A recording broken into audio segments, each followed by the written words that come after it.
Welcome back to E24 News. I'm James na tuko na mgeni hapa.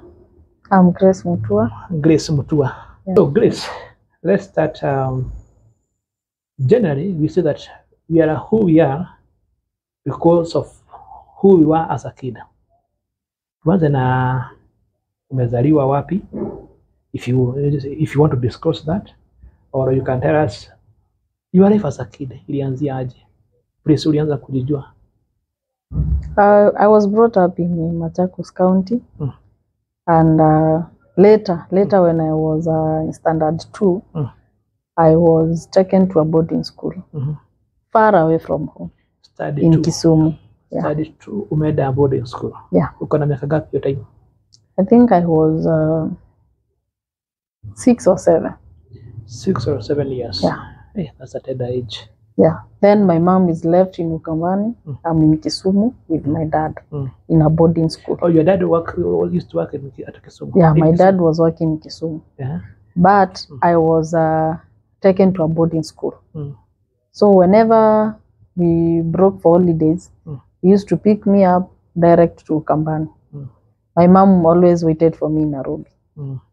So I felt as a child, I didn't get, the proper love I would love to get at that age.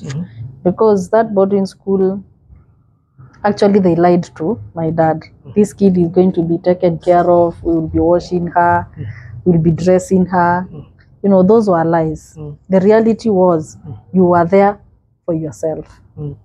So in the dormitories, you slept in your own bed, you used to wash your own sheets, you do your own cleaning. And as a child, standard 2 child cannot even wash even a plate. True. That's now how things got worse. Because now I used to cry every night thinking my mom is at home comfortably, I'm here suffering. We used to eat githeri, the dry maize, the mboshos and green. Okay, it's called the strungi, majani. That is what we used to take for supper every day, Monday to Sunday. Why would that happen? My dad thought it is. Yeah, my dad thought it was loving me a lot. Yeah. According to my dad, that was love. Because he wanted me to be either closer to where he is. But now a boarding school was, I think, extreme torture. Because since then, I lost the humanity, that sympathy, that empathy in a human being. I think I lost it. Because of hii unalia? Unatamani kukaa na mzazi? I'm always sick, because of I cannot even wash myself. I cannot take myself to a bathroom and do the necessary. Bathroom unatumia maji moto au baridi? Baridi. It was cold water in the shower, like everybody, the whole school. It was from standard 1 to standard 8. So you can imagine the big girls, they used to take care of the young sisters who are in the lower primary. I had no one. Kids are Luo, Amakamba, I'm in a Luo place. We are doing mother tongue in Kijaluo. I know nothing. I used to get 0. So you are doing mother tongue in Kijaluo? Yeah, that you can remember those times people used to do mother tongue. Yeah, as a lesson. But here Makamba, and you don't even understand. I understood nothing. I used to get 0. I feel like even the school itself had a problem in terms of the structure and the administrative part of it, because you are a Kamba. Your mother tongue should be Kamba, not Luo. But now where that is where I went to school. My dad all the way from Mukambani to that place. Yeah. And that is in interior, everybody was Luo, actually. And it was a Catholic school. So I felt, it's kind of a rejection or something, because even people accepting you cannot speak their language. People, even kids, coming to understand you and take you as another person from another place. They never knew how to do that. So I got into serious problems. So my dad noticed my struggles when I was in standard 4. That is when I was transferred to a day school. In study for already, you are allowed 10 years already. Yeah. So you're already past even your character formation age. Now I've become so defensive. You know, Mm. I've become so, I don't want to associate with anyone. I don't want to hear anyone's, you know, sympathies and all that. Because at first, niulize, hii siku umekuja kuwa new student, you struggled having friends. I did not get any. Even one? Yeah. Hey, that was bad. Yeah, no one. So at my young age, people used even to crack jokes tukiwa dining. Because me nikiekewa githeri, I used to start crying.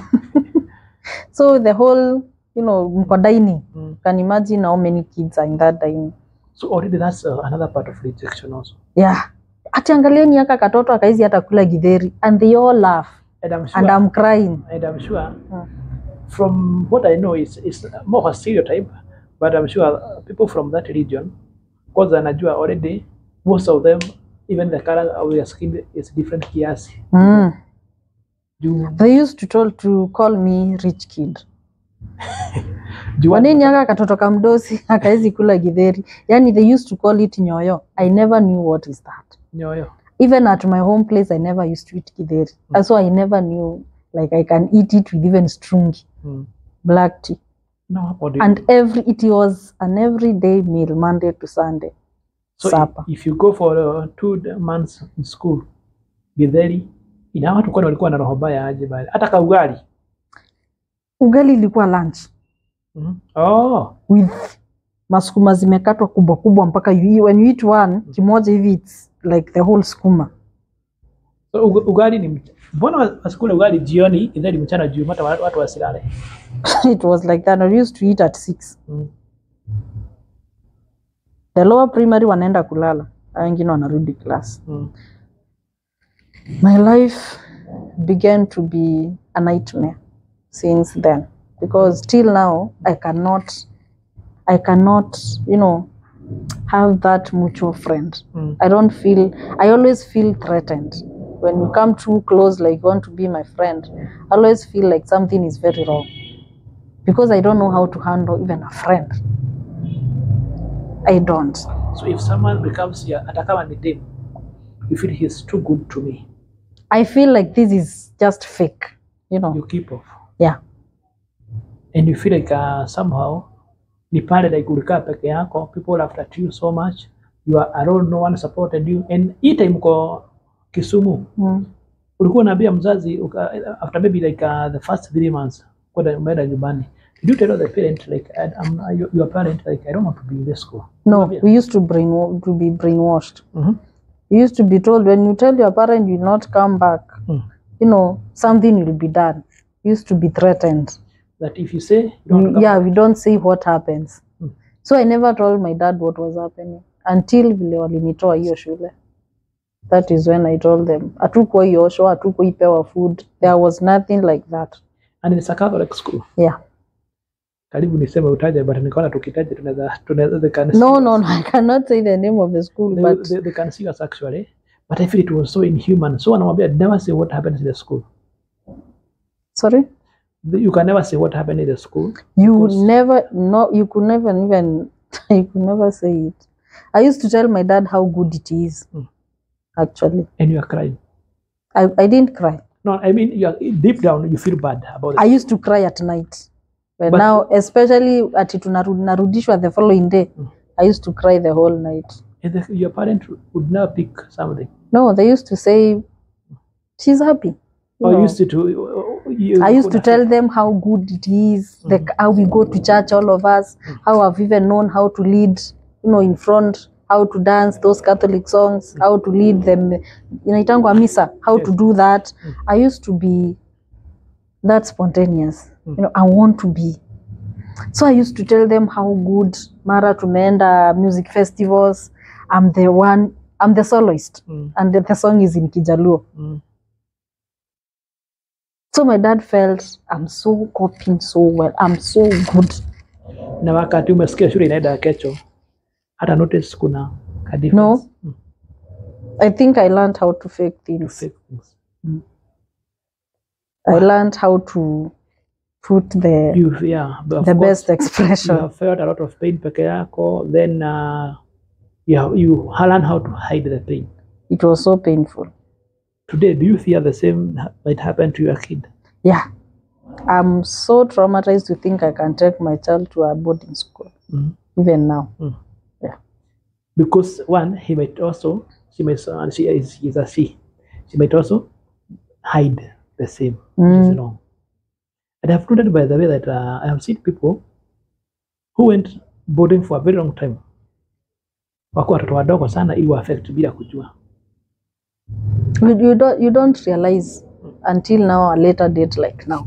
Now that is when I connect the dots. Yeah, from then to now, I connect something went wrong then, and it has never gotten to the right path. Because because you are told not, one, don't express your feelings. Two, you don't show your sadness, and you don't show you are not happy. Yes. You don't, we used to be, I think that is brainwashing kids. Brainwashing. Yeah. And more so, like wakati umeenda shule, you had no any emotional support. The teachers do not give emotional support. The parent is not there. I remember one time I was beaten in class because I got 0 in mother tongue. I'm trying to tell this teacher, I'm not a Luo. I'm not from this tribe. I understand nothing. And that teacher, she beat me up so well in front of the whole class. You may put a 0. Yeah. Which I disagree with, because it has made us even fear risking, because already you are told failing is dangerous, it's evil. How would you risk to fail? They didn't get, I don't know whether it was not getting or something was wrong with them, because Akamba has just come to standard 2 from Mukambani. This child is 7 years. Then you expect this child to, to get the language so easily. Impossible. It was so impossible. I felt that school was good at torturing. It was more of a prison. It was more of a prison. And the sad thing is, they never, they are so good to the parents that the parents cannot comprehend what is happening behind that gate. And they have warned kids not to say anything about what is happening. Yes. Which is wrong. You tell a kid not to say, because when you say these things, you're not going to go back to that school. Like my dad, if I had told him what is happening, I don't think he would ever go back. So, before that I'll ask you a question.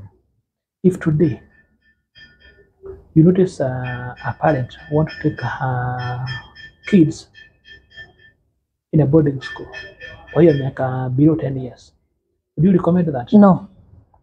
No, purely no. This kid is going to get things that were not supposed to get into that child at that age. And those things may grow up with that child and never come out. Mostly, yeah. Because for me, after that, in standard 6, I started ulcers. I was treated ulcers at standard 6. Standard 6, you have ulcers? Yes. Because I was that kid who never plays. That kid who is always asleep when other kids are playing. That kid who doesn't comment. That kid who is not excited by anything. And my parents never saw it. They never saw something was wrong. They were not. I used even to be beaten because nimeenda kulala saa 8 mchana. When my brothers are going out to play, me nimeenda kulala. My mom used to wake me up in the beating, good beating. And I never changed. Actually, I got worse. Because now I'm going to high school.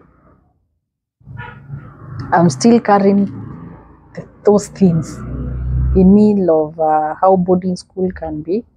Since I was bullied in primary, I didn't want to be bullied in high school. So I had a very strong defensive mechanism that no one could even come closer to me. I never formed those kind of good friendship in high school. And it was a girls' school. I never had that good friend. At every time we are seen together, I can tell her anything. I never got that. So I grew up, feeling everybody is a threat. Everybody who is coming closer to me is a threat. Till now, I feel zero feelings for anyone. Till now. Like the only people I get to feel like that empathy is my kids. The rest, I feel nothing. I don't want to be associated in those stuff like at a group of people, we meet somewhere. I don't relate. Because I've developed a very strong mechanism, defensive. So there is a board that nobody can go through that board. And you prevent yourself. Yes. Before to